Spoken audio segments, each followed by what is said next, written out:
I was reading the story one time of a woman who'd gone through a really bad period in her mind.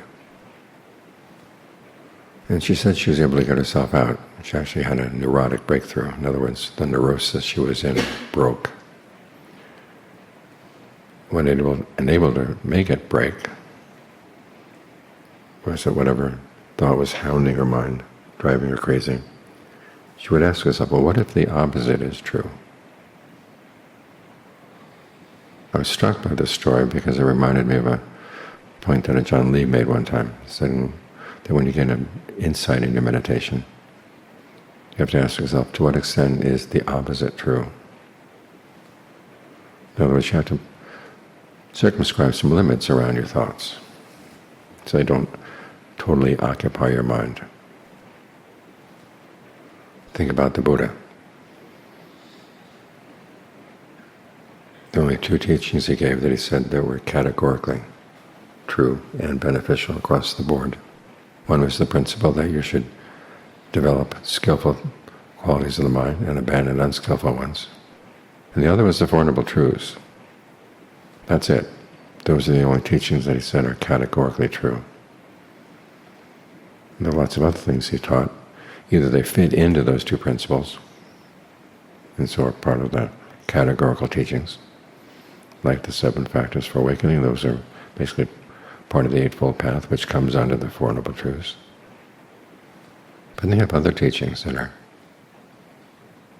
widely associated with the Buddha, like the 3 characteristics of the 3 perceptions.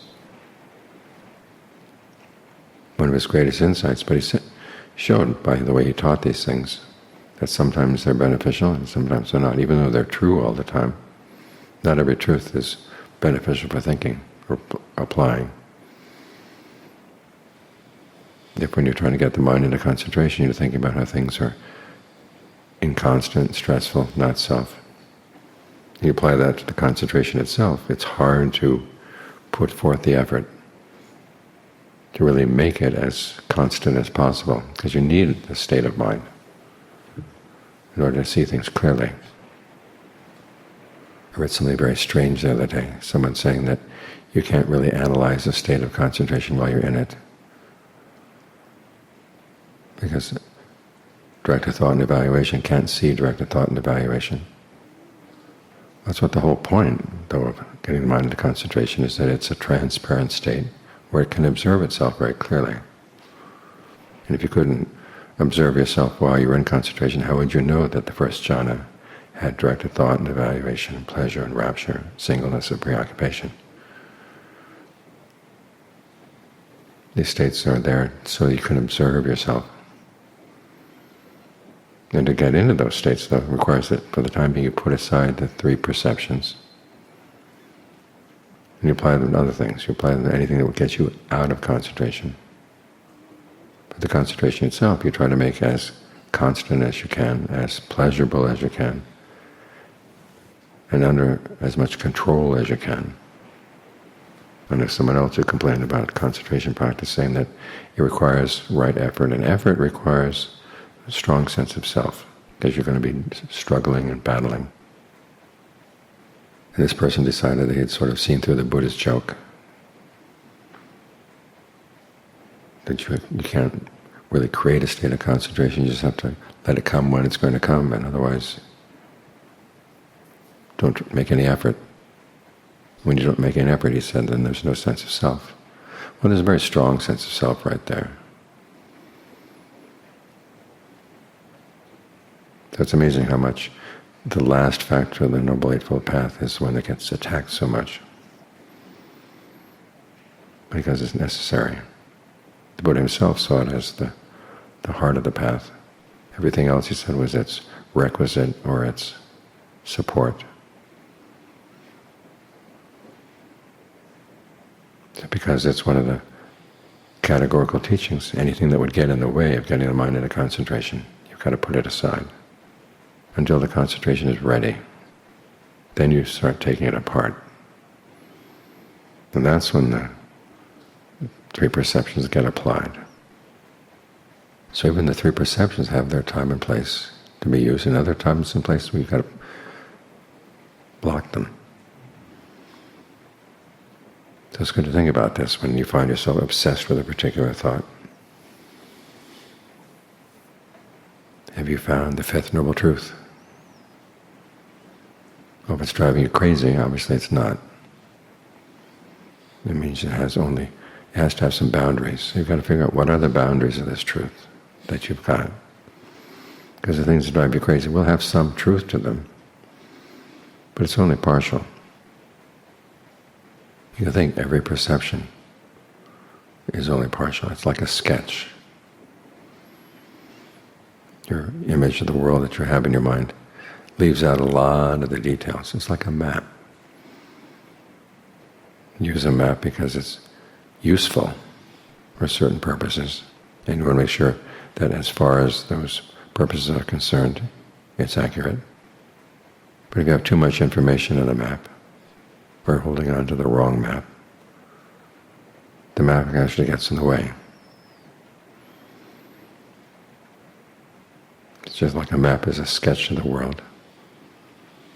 And you have a map for the roads, you have a map for the geological formations, you have maps for oil deposits, and depending on what you want, use the map for that's designed for that purpose. And that's if you've got an accurate map. Then you've got other maps that are total garbage. And so think of your own perceptions as being that way as well. Whatever you think is going to be just a sketch. You want to make sure that the sketch is accurate as far as it's concerned, and it's actually giving you the details that you need to know. I was reading an analysis someone did of different recipes. The recipes all for the same dish.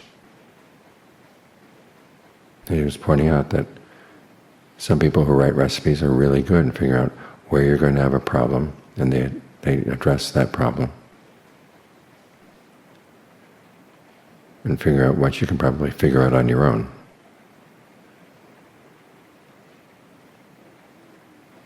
And so some cooks are better at writing recipes than others because they not only know what they're doing, but they also know when other people would have problems, get questions.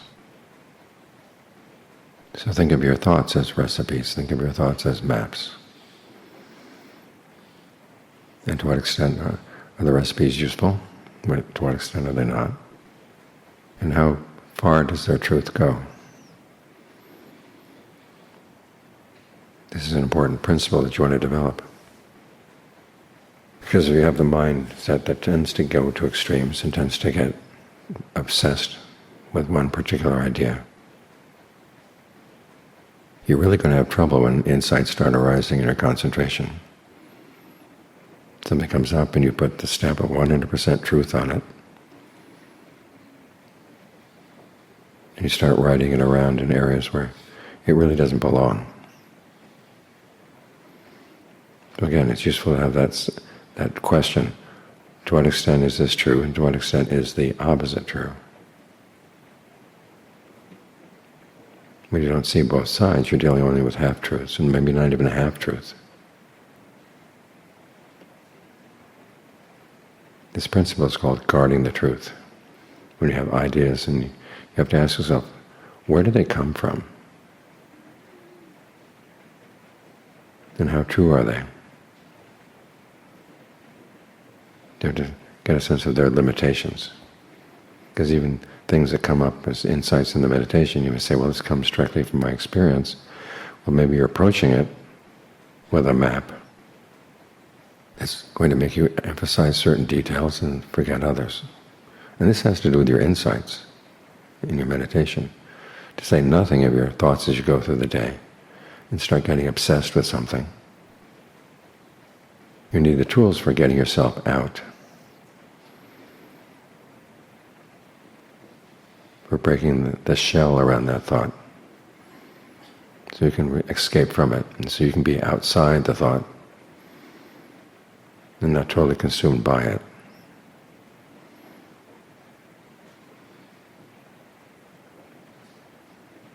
So when you're obsessed with a certain thought, and you're convinced that it really has to be true, and you ask yourself, have you found the fifth noble truth? The obvious answer is no. In that case, you can't really believe it 100%. And you've got to find out where that other percentage is, the percentage where it's not true, where it's not beneficial. Focus your attention there. And that helps get you out.